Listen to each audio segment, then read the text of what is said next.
Hey, JK here. I want to thank you for sharing part of your day with me.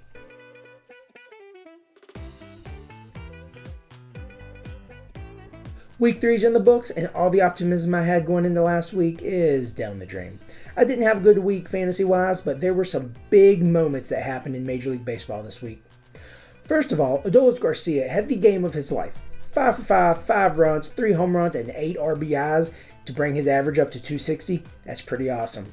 Also on the pitching side, there were 13 instances where pitchers had 10 or more strikeouts. Ohtani, DeGrom, Kevin Gausman, you expect those. But Vince Velasquez, Drew Smyly, J.P. Sears, who are these guys? Not only did individual players have big weeks, but teams themselves have made their mark on MLB history. The Pirates have a 7-game win streak and are first in their division. That's not necessarily a first in MLB history, but it's definitely a first in several years. Also, dating back to last year, the Tampa Bay Rays have homered in 22 straight games at the time of this recording. It could be 23 by the time I'm done. To ensure this video isn't 20 minutes long like my previous videos, I'm going to jump right into it. The first league I'm going to start with are my Kent Murphy Dingers. Looking at the stats, it's very clear that Adolis Garcia was a huge part of my team. But Brandon Nimmo, batting .452 with 5 runs, 2 home runs, and 5 RBIs, was another huge help. Pitching-wise, Logan Webb decided to come back to life, give me a win and 14 strikeouts, and not manage to blow my ERA or my whip up too much. Also, Jose Alvarado coming through clutch again! Second week in a row after I told you to pick him up 2 weeks ago, coming through with 3 saves. And Jorge Lopez with another 0.00 ERA and low whip week for me. I know he's not getting many if any saves in Minnesota, but if Johan Duran has any issues, Lopez will be the guy to step in and there will be smooth sailing from there, because obviously he knows what to do in that position in high leverage and closing situations, as Lopez was the closer in Baltimore last year. On a negative relief pitching note, AJ Minter seems to have hit a slump. He's blown 2 saves in his last 2 chances, and his ERA has gone up to 5+. Raisel Iglesias is supposed to be back in the next week or so, but I'm still going to hold on to Minter because I think that he is good, he's going to get the strikeouts, and he's going to be used in high leverage situations. He may very well also be the one to step in and get saves whenever Iglesias is out, if Iglesias even takes back over the spot. I also had clunkers from Urias and Bieber, which didn't help my ERA, but as you can see, that 6+ ERA didn't really matter when I had all the Ks, I had saves, and all those offensive categories. With this 6-4 win, I've moved into first in my division and second overall in my league. Looking at my waiver wire pickups, it's a wonder how Taj Bradley and Ian Happ are still available, but they were, and I took advantage of it. You'll also see I dropped Jason Adam. As well as the Rays are doing, he just wasn't getting opportunities. In his place, I picked up Crenshaw. The Guardians had a doubleheader, and I thought it'd be a good idea to pick up some extra Ks and potentially some ERA and whip help. Well, that didn't work. Guardians lost both games, and Crenshaw handed out an earned run. Raised my ERA, didn't help my whip. So we got the boot. A few days into the matchup, I knew I wasn't going to win ERA or whip, so I decided to make sure I won Ks. So I picked up John Gray, then released John Gray, picked up Peterson, released Peterson, picked up Velasquez, which Velasquez was an awesome pickup. I really didn't think he was going to do that well, but hey. Also released Kyle Freeland. He got pummeled. In 2 2/3 of an inning, he let up 7 earned runs. Against the Phillies later in the week, he gave up another 4 earned runs. Yeah, he didn't do well. Didn't do well at all this week, which is why he's no longer on my team. Moving on to my Cheese Weasels.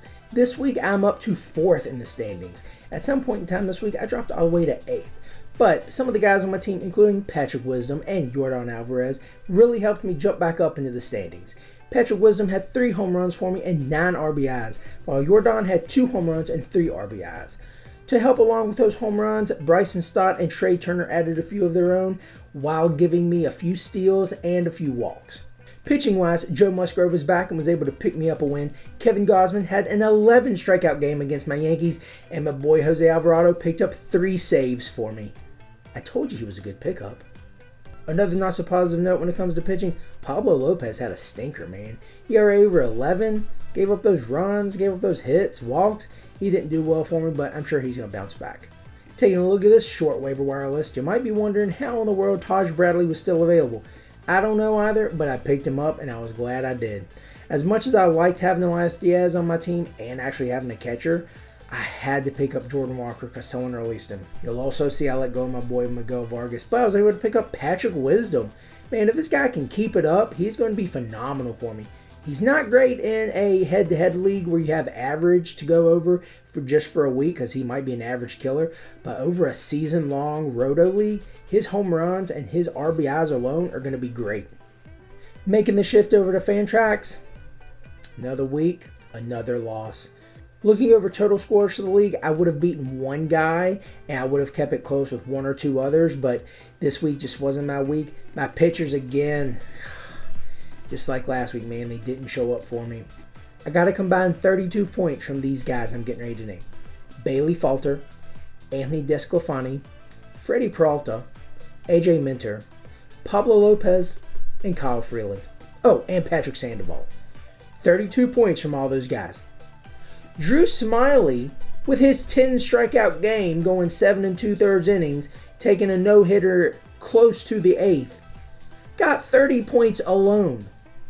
At one point in time, a few weeks ago, Michael Wacha got 30 points alone. You're telling me those two guys are better than everyone I just named? I did reach my 13 starts for my pitchers. You'll see that. The guy I was going against only started 8 pitchers. In addition to starting those 13 pitchers, I had 11 losses. You're not going to win anything with 11 losses out of 13 starts. High scoring guys on my team this week were all hitters: Patrick Wisdom, Brandon Marsh, and Ronald Acuna. Hopefully they'll continue to produce for my team and my pitchers can catch up. This week I was actually projected to score 420 plus points, but only scored 354. The guy I was playing against was only supposed to score 378, but ended up hitting 418. So, again, another week, another loss. My waiver wire is pretty short for this league because I feel like I'm pretty set. Nothing really that's going to help me other than the pitchers that I have right now. Hopefully they'll be able to pick my team up and I'll really be able to turn this around because 0-3 is not a good look. I did pick up Drew Smiley in place of Bailey Falter. I'm also thinking about grabbing another few pitchers to mix and match and maybe sit some of the current guys like Freeland because, man, I just cannot continue to get pummeled in 2.2 innings with 7 earned runs. And then another 4 in like 4 innings of work against the Phillies. That's not going to help me win anything. As you can guess, out of the 12 guys in this league, I am 12th. Hopefully I can stop from having a Detroit Lions, Cleveland Browns 0-16 type season and actually win some games and make it somewhat competitive, but we'll see. Shifting gears to go over to Russell My Jim Jams, they had a terrible week. Ended up losing 11-3-2. I wasn't able to muster anything offensively. Steals were the only thing I was close in, and I still lost, obviously. Pitching-wise, wins, saves and holds, and whip were the only things that saved me. Hopefully this upcoming week is going to be better for me. My pitching matchups hopefully will be better. The only bright spots pitching-wise for me, Kevin Gausman, who had the 11 strikeout game against, again, my Yankees. Offensively, Brandon Nimmo was great for me, again hitting 452. Brandon Marsh hit 333 and had 6 walks for me. Yandy Diaz had a few home runs, but of course I sat him because, again, why would I play him or play anyone when they're actually doing well? So, yeah, this week was not good for me. Waiver wire wise, I was able to pick up Chris Bassett because someone dropped him. I also decided to part ways with Miles Mikolas and Rafael Montero. I also did pick up Dane Dunning because he is a long relief type of stretch guy. I'm really hoping he can just help with my ERA and whip over periods and give me some strikeouts here and there. I'll just throw him in the lineup because he's starting pitcher, relief pitcher eligible, so he'll be able to fit around even if I do have a lot of starters going that day. This bad week dropped me to 7th overall with a record of 18, 23, and 7. Definitely have to bounce back. It's a long year, but I have to make sure I'm not falling too far behind. And the last team to talk about is the South Harmon Institute of Technology. They again caught an L, or at least lost more categories than they won, 6, 9, and 3. Brandon Nimmo was huge for me again this week. Josh Lowe was a great pickup and did big things for me this week. Pitching-wise, the two best players on my team were Quijada, even though he blew a save in spectacular fashion. And then Jose Alvarado. Again, man, he's great. Those are really the two stars on my team.